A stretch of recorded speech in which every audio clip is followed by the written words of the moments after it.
Hello, my name is Nicholas Robinson. I'm a senior flight major at Middle Georgia State University, and tonight I prepared a presentation on the current pilot shortage.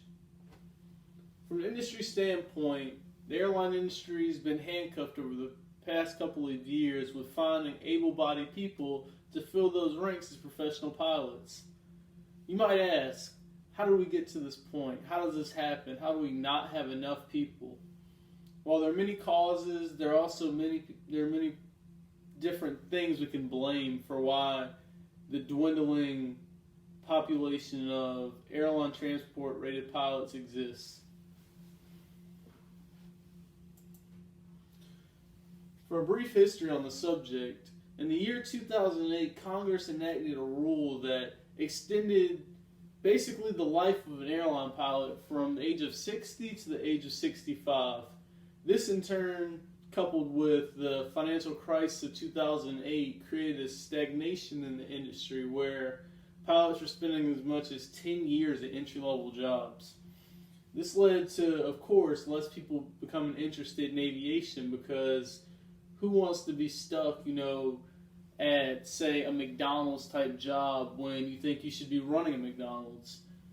It's easy to see why there was frustration. And all in all, this pilot shortage has led to, from an airline standpoint, the loss of service in many small communities. A program enacted by Congress in the late 70s known as the Essential Air Service Program is supposed to be able to provide service to communities that really need it, that are too far away from a major city or a major airport to, justly support their population with air service. Well, in the past couple of years, the small airlines that support this EAS program have all found problems employing enough qualified pilots, which in turn has led to many mergers along with a lot of Chapter 11 bankruptcy filings because they just can't fill those ranks that they need for the pilots. From a pilot's perspective, back in 2016, there are 126,000 airline transport rated pilots, which the ATP can be compared to a PhD for a normal person. Well, the time it takes, along with the monetary investment you have to make into a pilot career, has led to the shortage. From a standpoint of a pilot going from no time to an airline job, you have to first earn your private pilot certificate, which can, around the state of Georgia, will cost you about $7,000 to $8,000. After your most basic certificate, your private certificate, you have to earn an instrument rating, which in turn costs another $5,000 to $6,000.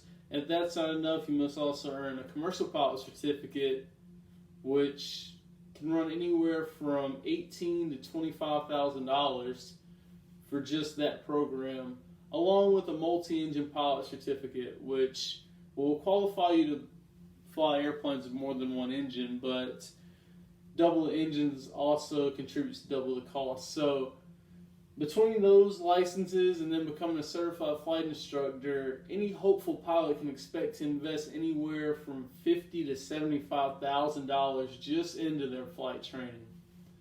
That's not even considering the 4-year degree that most major airlines consider a basic qualification. From just that data, we can see that coupled with an industry that's struggling to employ pilots, something has to be done. So the big three things any pilot looks for is, of course, pay, career progression, and lifestyle. We'll go back to our previous slide and see that the 10 lowest paying airlines, the lowest paying airline in the year 2016, get this, at an entry-level job starts out at $14,000 for the year one salary. It's hard to convince somebody that's just, you can say, coupled all their financial resources into 4 years of college and $75,000 worth of flight training to take a job for $14,000. Also on this list, we've got an $18,000 job and a $20,000 job. We can see that the median's probably somewhere in the $25,000 range, which isn't as enticing as you would think for a young pilot. Career progression is number 2. Now the stagnation is over. We can see that pilots are starting to get hired at the Deltas and the American Airlines faster than ever in history. This is a good thing to sell for the airlines, which can contribute to decreasing the pilot shortage. And then the third and final thing, lifestyle.